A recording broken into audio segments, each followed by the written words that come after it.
Menyatakan bahwa mulai hari ini tidak akan mengadakan ibadah atau kebaktian lagi. Menyatakan bahwa mulai hari ini tidak akan mengadakan ibadah atau kebaktian lagi di rumah saya tinggal. Kita harus setuju, kita harus sepakat, kita harus sepikiran bahwa saudara-saudara kita, orang-orang Islam itu, mereka adalah orang-orang baik. Mereka adalah orang-orang yang memiliki kasih. Mereka adalah orang-orang yang santun. Mereka adalah orang-orang sopan. Mereka adalah orang-orang dermawan.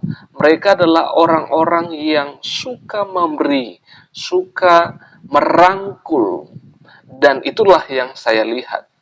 Dan tentu saya merasakan dan kita sependapat bahwa saudara kita orang Islam adalah orang-orang baik, orang-orang yang selalu memberikan pertolongan, memberikan perhatian, dan menghargai, menghormati satu sama lain. Dan tentu kita harus sepakat, sepikiran dalam hal ini. Nah, teman-teman semua, di dalam satu cuplikan video yang akan saya tampilkan di video ini, kita melihat terjadi kembali adalah larangan ibadah di rumah. Dan ini cukup viral di berbagai media sosial platform yang ada.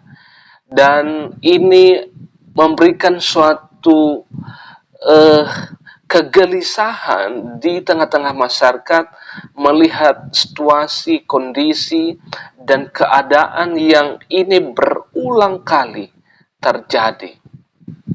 Saya percaya dan kita sependapat bahwa ini hanya oknum-oknum tertentu saja yang melakukan larangan-larangan ibadah yang seperti ini.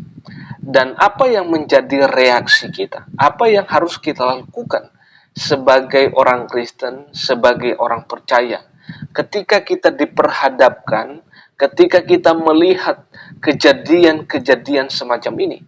Apa yang kita lakukan? Apa yang kita kerjakan? Yang pertama itu adalah kita harus mendoakan mereka. Kita mendoakan mereka. Kita doakan supaya orang-orang ini yang jahil, orang-orang yang oknum ini yang begitu tidak suka dengan orang Kristen, dengan ibadah Kristen, dengan ibadah di rumah, kita doakan. Kiranya Tuhan menjamah hati mereka, Tuhan ubahkan hati mereka, dan akhirnya mereka boleh kembali kepada jalan yang benar, dan mereka boleh saling menghormati dan menghargai satu dengan yang lainnya. Yang kedua adalah yang harus kita lakukan, yaitu kita membicarakan dengan baik tanpa kita membalas apapun apa yang mereka perbuat. Yang bisa kita lakukan adalah mendoakan dan menerima apa yang terjadi, dan kita berusaha untuk negosiasi jika masih bisa diperbaiki hal-hal semacam ini. Oleh karena itu teman-teman, saya ajak kita untuk melihat satu cuplikan video ini, dan saudara nanti boleh memberikan tanggapan saudara, masukan saudara, silakan ketik di kolom komentar di bawah. Saya ajak kita, mari kita lihat video berikut ini bersama-sama.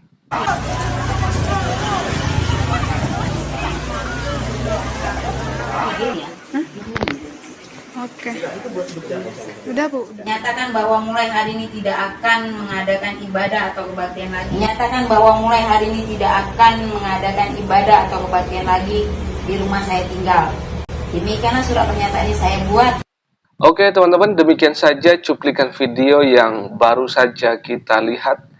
Dan di dalam video ini memberikan kepada kita informasi bahwa lewat pembubaran atau penolakan tempat ibadah yang diadakan di rumah ini, ibu ini diberikan kesempatan atau dibuatkan surat pernyataan bahwa tidak boleh lagi untuk mengadakan ibadah di rumah itu.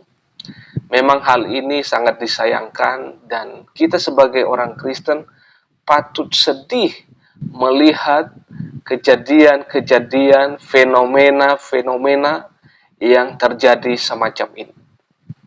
Dan tentu harapan kita besar, hal-hal ini bisa berubah dan tidak terjadi lagi karena undang-undang yang baru diterbitkan di masa kepemimpinan Pak Jokowi itu diberikan kebebasan dalam hal beribadah, apalagi kalau itu ibadahnya di rumah seperti itu ya.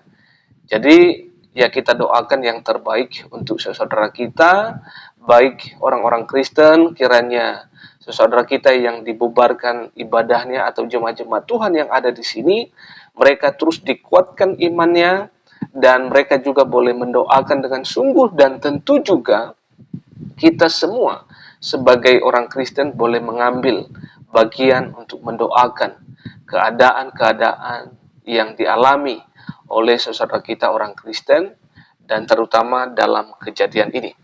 Oke teman-teman, satu hal yang mau saya sampaikan bahwa ini sangat penting sekali, bahwa saudara siapapun Anda yang sampai hari ini masih ragu, masih takut, masih belum mau mengambil keputusan untuk menerima Tuhan Yesus sebagai Tuhan dan Juru Selamat saudara. Melalui kesempatan yang baik ini, dengar baik, saya mau mengajak saudara untuk percaya menerima Tuhan Yesus sebagai Tuhan dan Juru Selamat saudara.